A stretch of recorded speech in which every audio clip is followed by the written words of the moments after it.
I have a passion for helping people to sleep, but even more than that, I have a passion for helping people to find balance in life and to have good energy, vibrant energy. Now, I'll tell you where the sleep bit comes from. I'll tell you a little bit about my background, and then we'll get right into the session, because I'm sure you want... Do you really want to learn how to sleep beautifully? That's why you're here, isn't it? Let's get started. Why do I do this work? Well, I'm not a medical doctor, I'm a neurophysiologist. Many years ago, I studied for a doctorate in neurophysiology, focusing on the brain and sleep. Why? Maybe because I had huge problems sleeping myself. So even as a baby, my mother was taking me from one doctor to the next. I was so restless I couldn't sleep. And maybe there was some sort of genetic family thing going on, because we lived in the tropics for 7 years and we had wooden floors, and I would hear my dad pacing up and down at night. So clearly he had some issues sleeping as well. So maybe this is why I got fascinated in helping people to sleep. I then ended up leaving the academic world, and I ended up in the city in Moorgate in health screening. It was a clinic which was eventually bought by Bupa. But basically what I was doing was measuring the health of people in the city. I then noticed that I could get, we saw people from Goldman Sachs, from Merrill's, from PwC, from the big companies coming along for their executive medicals. And I noticed that even the most tight-lipped of investment bankers or lawyers, you could get them to talk. If I asked them, how are you sleeping? What I started to realize is that I had a knack for solving people's sleep problems. So to cut a long story short, I ended up getting this reputation for being a sleep expert, and I wrote a book on it called Tired But Wired. One shameless plug for the book, yes, for the first book, and one shameless plug for the second one, which is coming out in August, Fast Asleep, Wide Awake. But I have this passion for helping people to sleep, but more than that, because do you know what? Sleep problems aren't about sleep. If you get into bed at night and you can't sleep, it's not about what happened when you put your head on the pillow. What are they about? What are sleep problems about? Sleep problems are about life. So I'm here to solve your life problems today, by the way. Yeah, that's good, isn't it? So anyway, let's get into the session. But the reason why my work, there's demand for it, that's not me. But when I started working in the city all those years ago, I noticed that there was something happening in the city that was having an impact on the health of my clients. So I'd come to the city as an academic, so I had all this theoretical research, and I was expecting that the things I would measure in the laboratory would fit with what I'd studied, and it didn't. And this was at the time when things in the city started going a bit mad, so everything was going very fast. Internet, email, technology. So technology had exploded onto the scene, and this was having an impact on the health of my clients. And I was picking this up, wearing my white lab coat, I was picking this up in the laboratory, and I got really interested in this. And I started to predict that we would start to see an increase in sleep problems. I realized that life speeding up in the way that it was, all of this was going to have an impact, not just on the health of my clients, but particularly their sleep. I started predicting this. And this is actually what started to happen. So the demand for my work, in a slightly parasitic way, started to increase. And what I noticed was that more and more people would come to see me, and they were exhausted. And they would get into bed at night, and even though they were exhausted, they then couldn't sleep. It's like you've got this mad monkey in your brain that just won't switch off. Or you fall asleep, and then you wake in the early hours. Those are the two most common sleep problems. Difficulty getting to sleep, difficulty staying asleep. And I would love it, if I keep an eye on the time, if we can at least start to solve a little bit of that problem. And if you want some really practical advice on how to get back to sleep if you wake in the early hours, maybe I can do something on that today. But what I noticed was that speed of life, technology, was having an impact on the physiology of my clients. It was shifting them away from thriving and flourishing to living in the part of their energy system, which I called survival energy. The body was running, the nervous system was running as if it was constantly in fight or flight mode. And often my clients, they weren't so much unhappy or threatened or afraid of what was going on in their life, but because they were trying to keep up with the speed, and because of these devices and how seductive they are, and the effect of the chemicals that we produce every time we go, ooh. Every time we go, ooh, we produce a burst of a chemical. It's called dopamine. And dopamine has an impact on the brain, which sends us more into fight or flight mode. It's really interesting, the physiology behind it, without even getting into the psychology or the spiritual implications of what this life is doing to us. Just looking at the physiology of going so fast and the fact that it sends us into survival mode. And that has an impact on our sleep. Do you ever wake up in the morning and you're exhausted and you're pressing the snooze button? But even while you're some of you are looking almost guilty at the moment. So I'm not here to shame you, but this is this is something we can all relate to. But even when we've woken up and we're exhausted and we're pressing the snooze button, we've kind of accelerated into the day ahead. And we're thinking, I've got to do this and I've got to do that and I've got to... Does anybody else get that one? So even while the mind is in this state of, oh gosh, the body is exhausted, the mind is going at 100 miles an hour. And then the stomach closes up and you can't eat, because when you're running on adrenaline, you can't eat. So you rush to get to the train station. You stand on the train station, you're competing to get that spot on the train, which means that you vaguely stand a chance of getting a seat. And you get on the train and you're exhausted, and the only way you can stay awake is by doing this. Is that now starting to ring bells with you? And you get to the train station, if someone's standing on the wrong side of the escalators, that makes you feel absolutely murderous. You go through the ticket barrier, and then if it says ask for assistance, you just want to ram them through the ticket barrier. So these are all little indicators, in case you weren't sure about whether you're running on this part of your nervous system. Maybe this will give you some indication. I just want to throw a little bit of physiology, neurophysiology into this. The part of your brain at the moment that's involved in listening to me and taking information, and as I'm speaking to you, we can call it the working memory. If I were to take a pen and put a dot on my forehead to represent the size of the working memory, you wouldn't see the dot. Even you, Marianne, you wouldn't see the size of this dot. It's tiny. So the working memory is the part of the brain that's involved in taking information in on a moment-by-moment basis. It's in the newly evolved part of the layer of the brain, the outer layer of the brain, called the frontal lobe, or the neocortex. So it's tiny. And one of the reasons why we're running into problems with the speed of life and volume of data traffic that's constantly bombarding the brain, one of the reasons we're running into problems is because the working memory is so tiny. It's absolutely tiny. But what is happening in our world is that the rate at which technology is evolving and developing is far faster than the rate at which the brain is evolving. And so we have a mismatch between how amazing these things are, because I do think they're amazing, by the way, but how amazing they are and the rate at which we're able to take information in.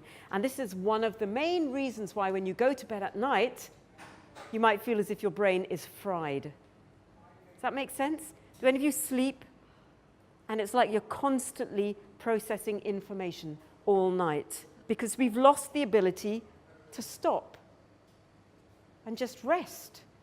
And when is the last time you daydreamed? Do any of you daydream anymore? If you're standing in a supermarket queue and you've got someone in front of you and they've got a few vouchers, let's just say it's a pensioner with some vouchers and it's going to take a little while, what do we do? Because we can't just stop, can we? We constantly feel the need to engage information with the brain, so we're constantly on our devices. So we never stop, we never go offline. We're always on, always connected, and this is one of the reasons why we're running into problems with our sleep, and it's having an impact on the physiology. So what I want to now do is show you how to get a good night's sleep, just give you some pointers. Okay, so the definition of a good sleeper is someone who falls asleep relatively quickly, slides quite effortlessly into deep, velvety sleep, maybe wakes once or twice a night to savor the feeling of being awake and go, oh, this is so nice and delicious, and then slides again effortlessly back into deep, chocolatey sleep. Chocolatey, I like to use that word. And wakes up in the morning feeling amazing. That's the key. Having even had 4 or 5 hours of sleep, they may wake up feeling amazing. 6 or 7 hours. Not somebody who falls asleep and wakes up thinking, oh God, I can't wait to get back to sleep again. Do you see the difference between, because sometimes people think good sleep is about just being able to fall asleep. But a good sleep is good, clean, deep sleep from which you wake up with the energy for life. Optimistic, rested, focused, with vibrant energy. I personally feel when we sleep, do you know we've evolved to spend a third of our lives sleeping? There's a reason why this is ingrained in 70 trillion cells. Every cell of the body has DNA, and in that DNA, it's encoded such that you should spend a third of your life sleeping. That's a lot of sleep, isn't it? There's a reason why we've been designed with this innate intelligence. So when we sleep, it rebalances the body and the mind, not just physically, but mentally, emotionally, I believe spiritually. I believe that when we sleep, we go to a place where things are sorted out, our problems are solved, the body is rebalanced, and we wake up with the energy to face life, because life is pretty challenging, isn't it?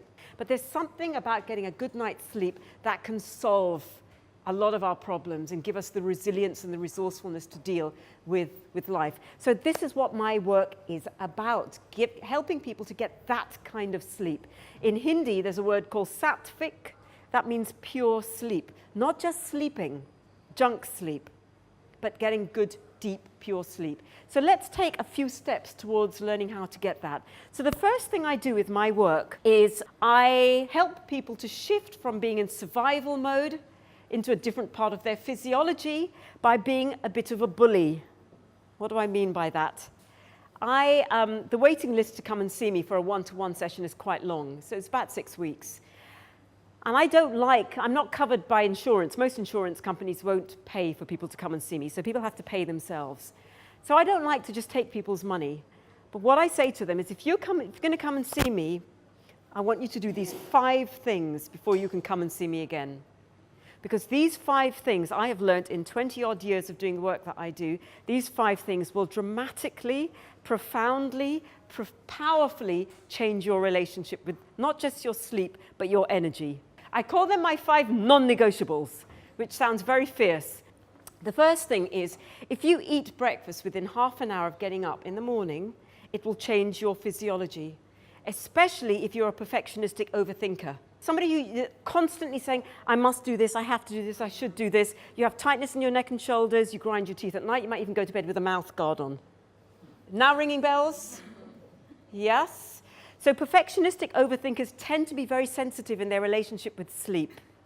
Yeah. If you're like this, if your psychology is like that, your physiology will follow through as well. So the physiology tends to be, yes, because I'm a perfectionistic overthinker. We run on a lot of adrenaline. We produce too much adrenaline, which means that as soon as you wake up, you start to go into that, I must do this, have to do this, should do this mode. It means you tend to run on adrenaline. Does that make sense? The number 2 is stop drinking survival energy. So many people wake up, they cannot eat, but what they want is tea or coffee or Red Bull. So what they're already doing is sending the body into survival mode. Now, what happens when the body moves into survival mode, as I should have said this right at the beginning, it stops us producing melatonin. Because if the body's running in survival, it is not safe for the hunter-gatherer to sleep. So it shuts down the part of the nervous system that's involved in helping you to sleep later. See the connection? If your brain is reading it's not safe, because I'm in survival, it then isn't safe for you to sleep. So it depletes your supplies of melatonin. So you don't produce as much melatonin. You either have difficulty getting to sleep or difficulty staying asleep, or both. So cut back on caffeine. Never drink tea or coffee until you've had breakfast, particularly if you're a perfectionistic overthinker. Number 3, hydrate the body. It can make such a difference.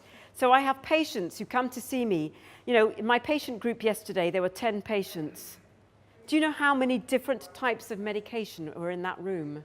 Over 30 different types of medication. Now, I have enough experience to know that if I can get them doing just these 3 things and hydrating, we can at least halve the amount of medication they're on within 2 weeks. I mean, that's quite powerful, isn't it? You know? So if you start drinking more water, you ask me questions about hydration if you want to, ideally about 2 liters of water a day.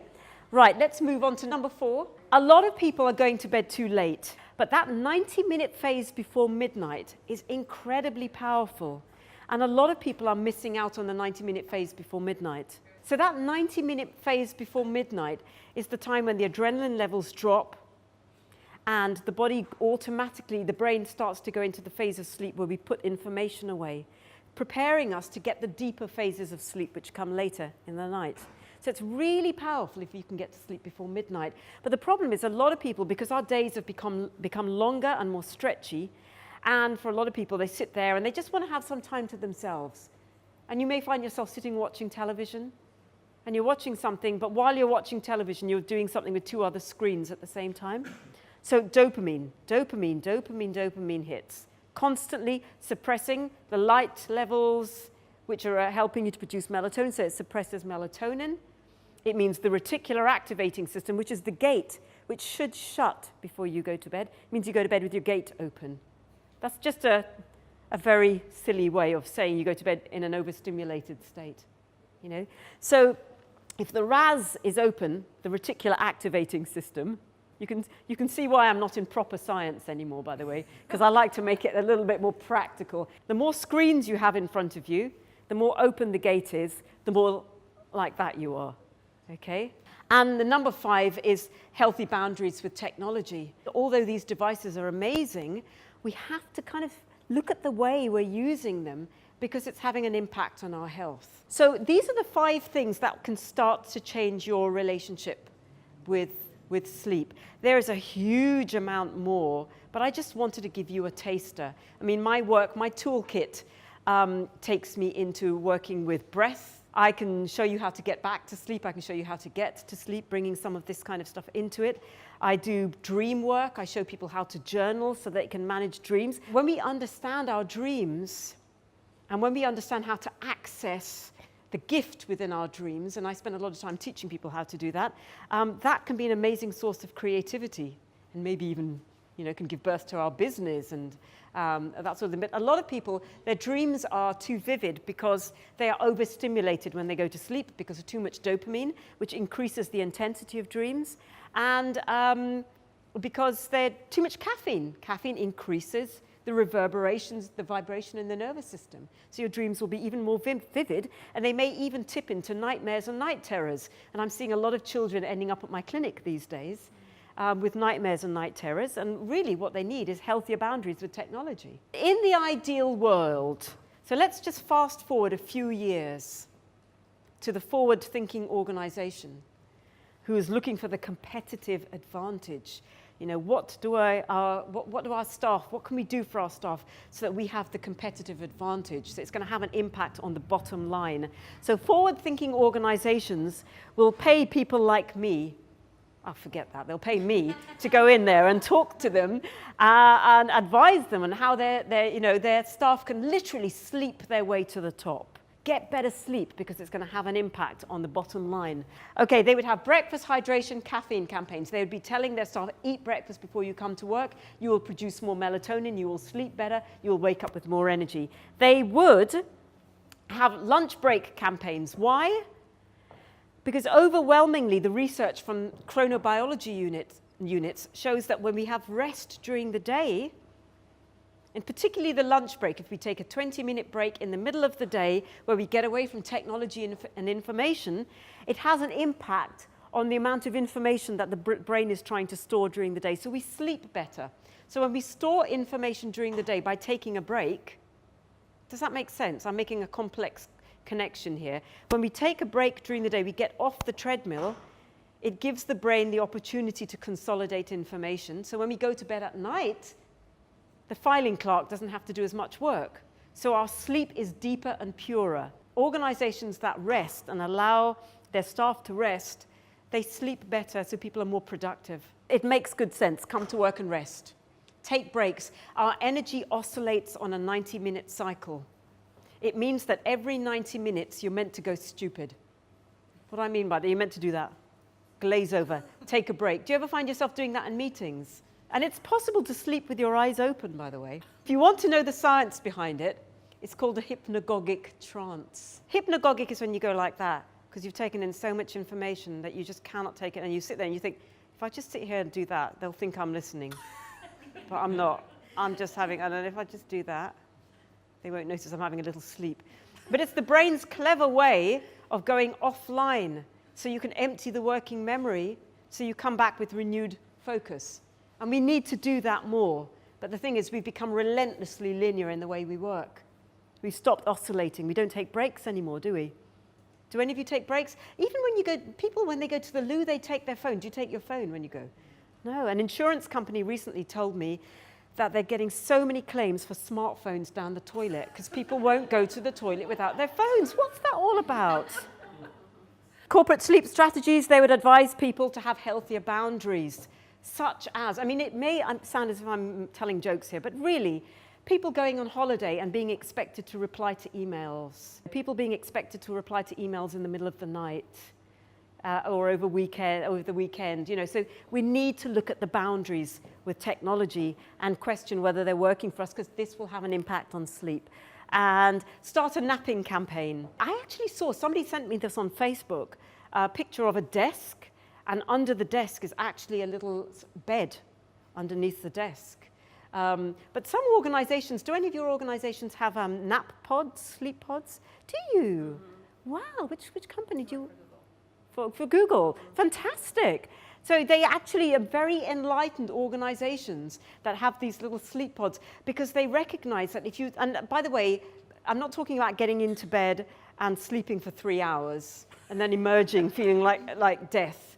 I'm talking about a 10 to 15 minute nap, which everyone can learn how to do it. Does anyone here think, I could never do that during the day? I could teach you how to do that. Just 11 minutes. I had 11 minutes. I said to myself, 11 minutes. And I did it for you, by the way. Thank you. Thank you.